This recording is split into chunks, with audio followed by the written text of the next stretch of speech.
What is going on, guys? It's DragonTamerBlayde here, back with more Elder Scrolls Legends, and I'm gonna keep it 100 with you guys. It's after midnight. I just got out. I went to dinner and bowling with my friend for his birthday. I'm tired as shit. I don't really feel like playing like actual games right now, and I've had this type of video on my to-do list, so I figured, fuck it, why not do it tonight? I want to talk about the new mechanics. I don't know if it's gonna need one video or two. We'll see how long I talk about each one. I just wanted to talk in general about the two new mechanics, Consume and then Wax and Wane, that we got with the Moons of Elsweyr expansion. Kind of give my overall thoughts on them now that the expansion's been out for a little more than 2 weeks now. So I just wanted to give my thoughts now that I got a chance to play with both a decent amount, talk about what I think works, what I think doesn't work, how it compares to other mechanics, you know, that kind of stuff. It's going to go under my generic Let's Talk videos. And you guys tend to like when I just kind of ramble about things in general, which is cool because I can ramble a shit ton. So today we're going to talk about Consume. If you are new to Legends or if you haven't seen the expansion, Consume, you basically banish a creature from your own discard pile. The tooltip says remove, but you're banishing a creature from a discard pile, and in return, you receive some sort of effect. So in order to consume, you have to have a creature in your discard pile to consume. And honestly, you guys have heard me do the reviews. I didn't think Consume was going to be good enough.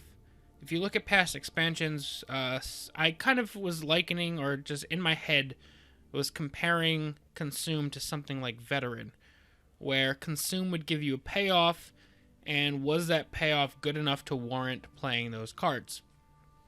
And for the vast majority of Veteran cards, in fact, I think almost every single one of them besides the two tricolors, just wasn't. Veteran was not a good enough payoff to warrant the downside of the cards. For Consume, I think they kind of hit that sweet spot. Like, if we look at some of these cards, like your Axiom Berserker, obviously you don't want to play this without a Consume, but even if you just play it with an average Consume, it's a 3 magic of 4/4, while not as good overall as Young Mammoth. Young Mammoth is like a baseline card. Like, it defines what a very strong 3-drop is. So the fact that your Axiom Berserker can hit Young Mammoth stats is amazing. Enraged Dragon Knight, 4-cost 5/4 that can have an Afflicted Elite ability is really freaking good. So just Consume alone, as if we look through the Consume cards, like Berserker's playable. We're going to ignore the imbued cards for a minute. That's going to be a second phase of this discussion. Because these aren't quite Consume cards, although they are integral to Consume as a whole. But they don't do the consuming.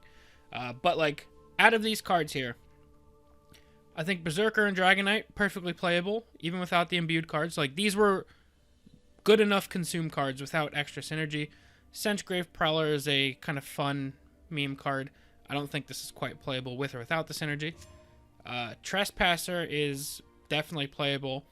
Conjurer is playable with or without the synergy. Is possibly, if not definitely, the best card in the set. Neophyte playable. Skeletal Mage playable. Mercenary Captain is playable. This is playable, memeless. This is okay. Like, if the theme here is, like, all of these cards, without the imbued synergies, they made a handful, or almost an entire set of Consume cards that are good enough to see play on their own just by triggering the Consume effect. And the effect isn't a super difficult effect to take place. So, like Veteran, you had to play the card, have it survive a turn so that it could attack, then it had to attack, then it had to survive the attack. That was so much that had to go right, and the payoff was like, you're slightly better than average for that magical cost. But you still had like a million things that had to go right and tons of scenarios where it goes wrong. For Consume, the only stipulation is creature in your discard pile. Guess how you get creatures in your discard pile? You play the damn game. You just play the game, and creatures are going to go in your discard pile. So it's super well designed from that front, that I think they chose a excellent kind of activator, for lack of a better term, for the effect. It's an activator that is universal. So outside of playing creature lists, like, to get consume fodder ready to go, you don't have to do anything extra to your deck besides play creatures that will eventually die. And worst case scenario, if none of your creatures ever died, you probably won the game. Like, just straight up. Unless you were racing your opponent and they outraced you. If your creatures don't die, so you don't have consume fodder, you probably have a freaking amazing board.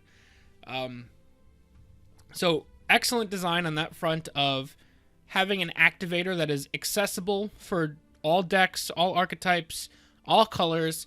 It is not a difficult activator at all. And then furthermore, since the activator is very easy, and it is an instant activation, so unlike Veteran, you don't need to survive a full turn in order to consume. You are consuming on the summon in almost all scenarios, outside of like Stench Grave Prowler. But for the most part, you are getting instant consume value on the creature. So you don't have to survive a turn, again, making it better and more consistent and more reliable and more able to be built around than Veteran. So not only did they make a whole host of playable consume cards, they also did something amazing, and that is print these imbued creatures. So the creatures are all, like, mostly meh on their own. Like, they're solid, but they don't, like, get you super excited to play them. Like, every single one of these, like a 3 magic, a 5/2 with Breakthrough, probably playable on its own. It wouldn't be a card that you get super excited about or build your deck around, but in the right aggressive deck, you probably slap this in there. 5 magic, a 4/4 with Ward, not super exciting, but probably could fit into a deck. 3 magic, a 2/4 Drain, not amazing, probably could still fit. Like, that's the theme, is like, all of those cards are slightly underpowered compared to similarly Magicka-costed cards, but they're not, like, so much worse that you instantly lose for playing them. Again, better design than Veteran. You can afford to play these synergy cards and not instantly lose. So you get some value from playing these cards now, and then they have an extra effect. So you're playing a slightly weaker card that then gives you extra good effects when you consume it later, which you were going to consume anyway. So, like, your Axiom Berserker being a 3 Magicka 5/5 with Breakthrough, really freaking good. That's better than Bleak Coast Troll. Like, all of these things get so good. You get up to a 1 Magicka 4/4 with a keyword. They made it so that they have playable, while not insane, playable cards that make your future consumes better. And not only that, since there is at least 1 in each color and then 2 in neutral, the way this works is, if you build a consume deck, more than likely, unless you're kind of drawing awkwardly or constantly consuming, more than likely at some point in the game, you'll have multiple of these cards in your discard pile when it comes time to consume. So let's say in a scenario you have Ill-Fated Scholar, a Crocodile Brute, and Imbued Minotaur all in your discard pile, and you're about to summon literally anything. Like, pick a consume card. We'll just say you're Axiom Berserker because he's here and I like this premium. So, now, you have choices. And they're not like instantly game-deciding choices, but consume as a whole creates a whole host of mini decisions that add up to the game as a whole. So it's not just, did I draw my super strong creature on curve? It's, okay, I set up these host of imbued creatures in my discard pile. Do I consume this one now? Or do I consume the imbued Minotaur for the +1/+1 Breakthrough now? Or do I wait, save that one in the discard pile, and consume Crocodile Brute instead to draw a card and maybe get more options? Or maybe I'm trying to go wide and I'll consume Ill-Fated Scholar so I can get the 3/2 Insidious Spirit instead.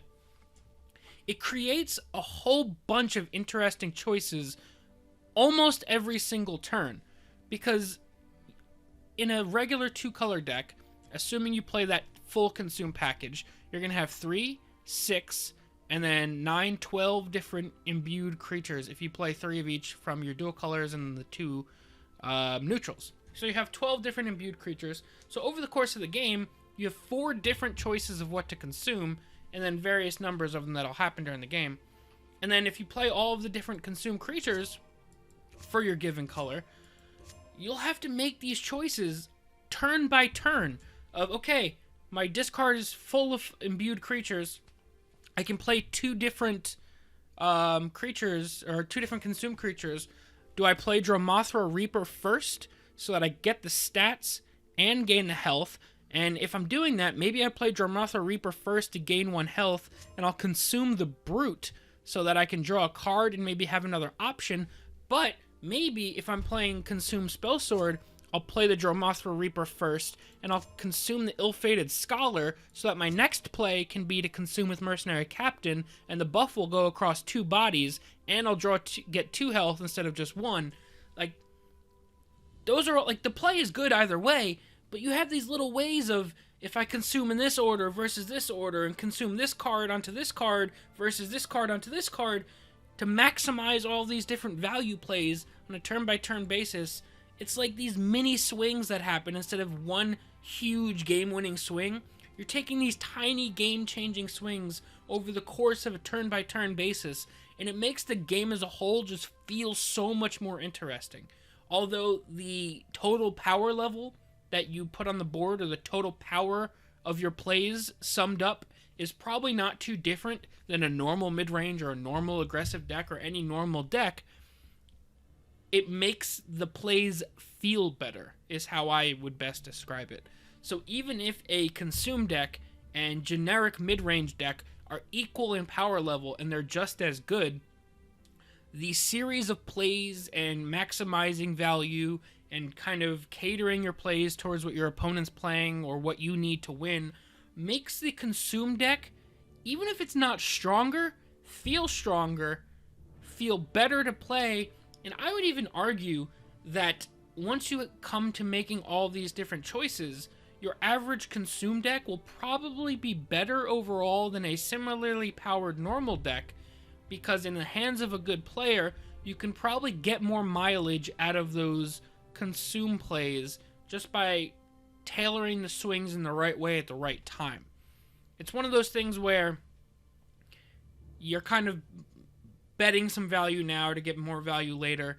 Kind of similar to Veteran, and just, like I said, in a way more effectively designed and effectively implemented way. So I think Consume, honestly, was a home run of a mechanic. It's something that, obviously, you can't print too many cards, or it just becomes like too easy and too gimme of a deck. You just slap all the cards in and it's fine. But it's something that I hope that they don't leave. The one complaint, or, I mean, I have a bunch of complaints all the time. You guys know I can complain for days.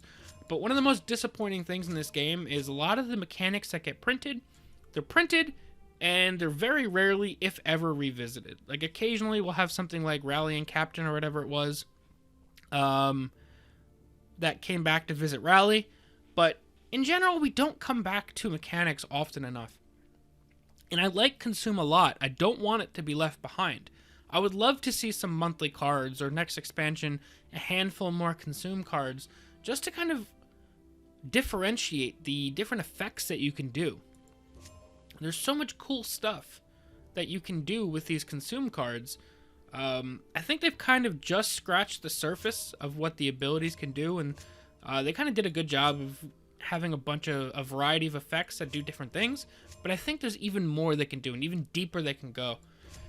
And like I said, I think Consume is just so fun and so interesting and feels so good to play with. It would be a huge shame if they just kind of printed these cards and left them. It would be good enough, and I would still call Consume a success if they didn't print a single more card after this. I would still say that Consume was good for the game and well done overall. But I think that this one was so good that they need to keep visiting this. Like I said, don't print too many cards, and obviously once rotation, if it happens, you need to kind of reprint some more Consume cards. But like, as you can see, the green only has 2 cards that Consume, and 1 imbued creature. Maybe print a couple more consumes in green. Or, like, blue has a ton, red has a decent amount. Maybe print another neutral one. I don't know. Print some dual color consume cards or tricolor consume cards. Give some identity to the quote-unquote consume decks. If you have an idea of what consume archer would look like as a designer, or the playstyle you would want from that deck, print an imbued or a consume card that's dual color, and yeah, the tricolor will still get it, but like give some identity to those consume decks that you kind of want to see form. Like, keep coming back to it is the biggest thing. Consume is great. Please don't leave it behind. Yeah, so talked for 15 minutes about consume. We'll save Wax and Wane for another video. But yeah, the rare Let's Talk video where I'm just being positive the entire time. I don't think I have anything bad to say about consume. It's just, I love it. I think it's been the highlight of the expansion for me. I thought the dragons would be it. I thought Wax and Wane were really interesting. I thought Pilfer being stronger was going to be it. And honestly, consume was the card. If you go back and listen to my reviews, it was always interesting, but I don't think there'll be enough support. I don't think consume will be good enough. I'm not so sure. We'll have to see the rest of the consume set. We'll have to. That was like my tagline reviewing this expansion was, we'll have to see the rest of consume before I have any opinion, because right now it doesn't look good enough. It's good enough. They did it. Like, I was happily proven wrong on that front. And I hope to keep being proven wrong about consume, because I think it's one of the best things that's happened in the game for me as a player. It's been super, super fun to play with. But let me know what you guys think of consume down below in the comment section. If you share my sentiment that they hit a home run with this mechanic, what other kind of consume effects you'd like to see, let me know all that down below in the comments section. But yeah, that's going to be it for now, guys. Hope you guys enjoyed. We'll talk to you guys soon. Peace.